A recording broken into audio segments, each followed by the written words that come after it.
जगत गुरु राम भद्राचार्य आजकल जयपुर में श्री राम कथा कर रहे हैं, लेकिन उनकी राजनीति कथा की ज्यादा चर्चा हो रही है। राम कथा के बीच ही वो राजनीतिक बातें करने लगे और कांग्रेस गांधी परिवार पर भड़क गए। राम भद्राचार्य ने कहा कि गांधी परिवार का राष्ट्र नहीं है, ये राष्ट्र हमारा है। 140 करोड़ भारतवंशियों का है, इन्हें गिने चुने कठमुल्लों का नहीं है। राम भद्राचार्य ने यह बात कांग्रेस अध्यक्ष मल्लिकार्जुन खड़गे के जवाब में कही, जिन्होंने सीएम योगी को लेकर कहा था कि कुछ नेता साधु के वेश में रहते हैं, कुछ मुख्यमंत्री बन गए, लेकिन बीजेपी ऐसे नेताओं को या तो सफेद कपड़े पहनाए और अगर कोई सन्यासी है और गेरुआ कपड़े पहनता है तो फिर राजनीति से बाहर जाए। इस पर राम भद्राचार्य ने कह दिया कि भगवाधारी को ही राजनीति करनी चाहिए, सूट बूट वालों को राजनीति नहीं करनी चाहिए।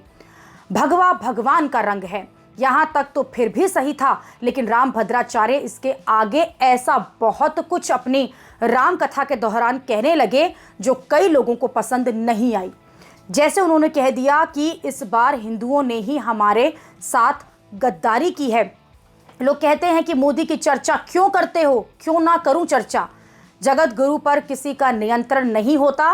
राजस्थानियों, तुमने भी इस बार धोखा दे दिया, सीटें थोड़ी कम दी।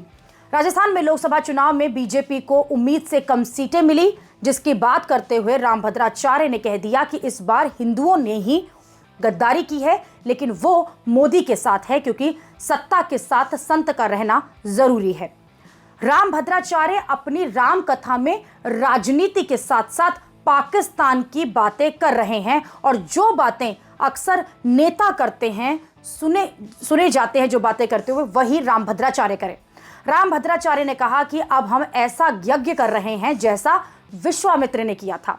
यज्ञ में ऐसा कुछ कर दे कि पाकिस्तान द्वारा हथियार कश्मीर भी हमें मिल जाए और ऐसा कुछ कर दें कि विश्व के नक्शे से पाकिस्तान का नाम मिट जाए। इन्हीं सब बातों को लेकर कई लोग कहने लगे कि एक सच्चा योगी दुनिया से बीमारी, गरीबी, भुखमरी, नफरत मिटाने की बातें करता है। किसी देश का नामो निशान मिटाने की बात कोई राजनीतिक व्यक्ति ही करता है।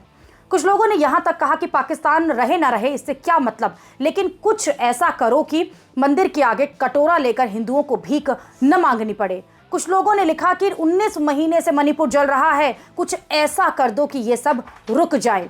कुछ लोगों ने कहा कि लगे हाथ चीन का भी गुरुजी निपटारा कर दीजिए, क्योंकि मोदी जी तो रूस जाकर जिनपिंग से मिल चुके हैं, अब सिर्फ गुरुजी का ही भरोसा है। पाकिस्तान को मिटाने वाले यज्ञ में हवन सामग्री की कोई कमी पड़े तो बता देना, हम बंदोबस्त कर देंगे, लेकिन पाकिस्तान के साथ साथ चीन भी दुनिया के नक्शे पर नहीं बचना चाहिए।